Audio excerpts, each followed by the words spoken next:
Les contes de l'Alsace par Bérénice Boulet, contés par votre ami Punky Blue et sa fidèle cigogne Storky. Ce soir, nous aurons droit au conte de la cruche au vinaigre. Il y avait une fois un homme et une femme qui restèrent longtemps dans une cruche à vinaigre. À la fin, ils s'en fatiguèrent et l'homme dit à la femme : « Tu es cause que nous soyons forcés de vivre dans cette cruche acide. Si seulement nous n'étions pas là. » Mais la femme dit : « Non, toi tu en es la cause. » Et ils commencèrent à bougonner et à courir l'un après l'autre dans la cruche à vinaigre.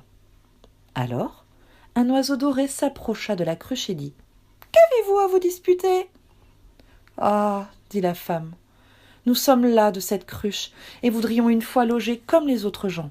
Alors nous serions contents. » Alors l'oiseau doré les fit sortir de la cruche et les conduisit à une maisonnette toute neuve, derrière laquelle il y avait un joli jardinet, et leur dit : « Ceci est à vous, vivez unis et contents, et si vous avez besoin de moi, frappez 3 fois dans les mains et dites : oiseau doré sous le soleil brillant, oiseau doré dans la salle de diamant, oiseau doré partout, à tout moment. » Lorsqu'ils eurent habité la maisonnette quelques semaines et furent allés dans le voisinage, ils remarquèrent de grandes et belles fermes de paysans avec de grandes écuries, des jardins, des champs et des domestiques. Ils ne se plurent pas plus longtemps dans leur maisonnette et un beau jour, presque en même temps, ils frappèrent dans les mains et crièrent : « Oiseau doré sous le soleil brillant, oiseau doré dans la salle de diamant, oiseau doré partout, à tout moment. » En un clin d'œil, l'oiseau doré arriva par la fenêtre et leur demanda ce qu'ils voulaient. « Hélas, dirent-ils, cette maison est si petite. Si nous avions aussi une de ces belles fermes, nous serions alors contents. » L'oiseau doré cligna de l'œil, sans rien dire, et les conduisit devant une grande et belle ferme, entourée de beaucoup de champs, avec écuries, bestiaux et domestiques, et leur fit présent de tout. L'homme et la femme sautèrent de joie. Ils furent contents pendant toute une année et n'imaginaient rien de mieux.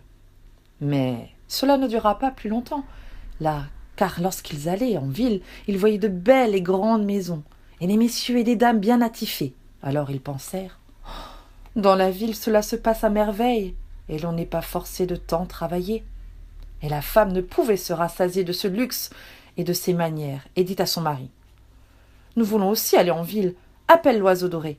Nous sommes depuis assez longtemps à la ferme. » Le mari répondit : « Appelle-toi. » La femme alors frappa 3 fois dans les mains et dit : « Oiseau doré sous le soleil brillant, oiseau doré dans la salle de diamant, oiseau doré partout et à tout moment. » L'oiseau doré entra par la fenêtre et dit : « Que voulez-vous ? » ?»« Ah, dit la femme, nous sommes las de la vie de paysans. Nous voudrions être des citadins, avoir de beaux habits et loger dans une maison splendide. Alors nous serions contents. » L'oiseau doré cligna de nouveau de l'œil, sans rien dire, et les conduisit dans la plus belle maison de la ville, et dans les armoires étaient suspendus de beaux habits à la dernière mode. Ils crurent qu'il n'y avait rien de mieux sur terre et ne se connaissaient plus de joie.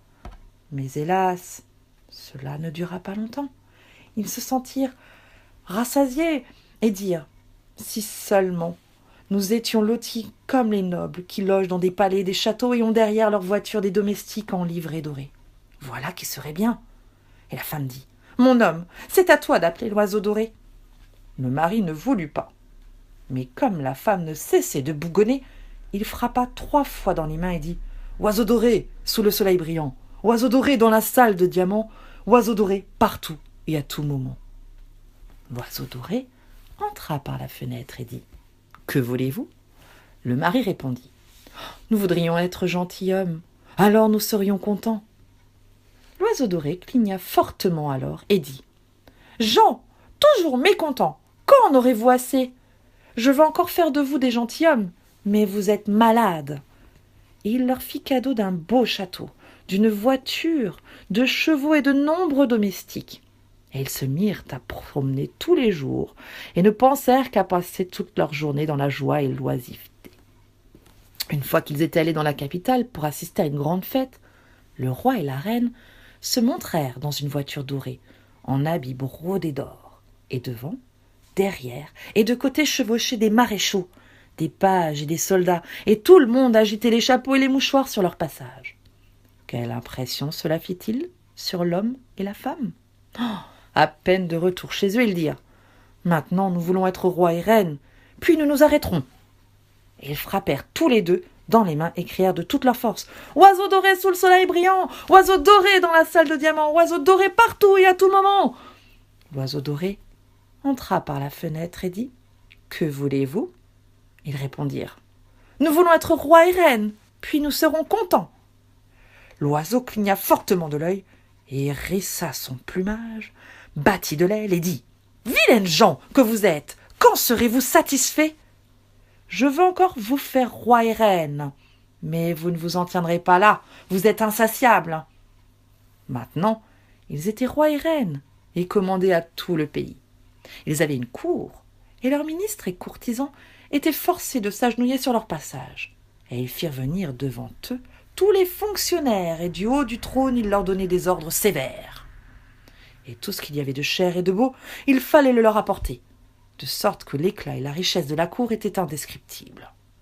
Ils n'étaient tout de même pas contents et dirent « Nous voulons devenir quelque chose de plus. » La femme ajouta « Si nous étions empereurs et impératrices. »« Non, dit le mari, nous voulons devenir pape. » « Ce n'est pas assez, dit la femme dans son ardeur. Nous voulons devenir bon Dieu. » À peine ce mot avait-il été prononcé que survint un puissant vent d'orage, et un grand oiseau noir, aux yeux étincelants comme des roues de feu, entra par la fenêtre et cria d'une voix qui fit tout trembler « Que le diable vous emporte dans la cruche à vinaigre !» Et toute splendeur disparut, et l'homme se retrouva avec sa femme dans la cruche, et maintenant ils peuvent y rester. Paul Christaluber. Bonne soirée.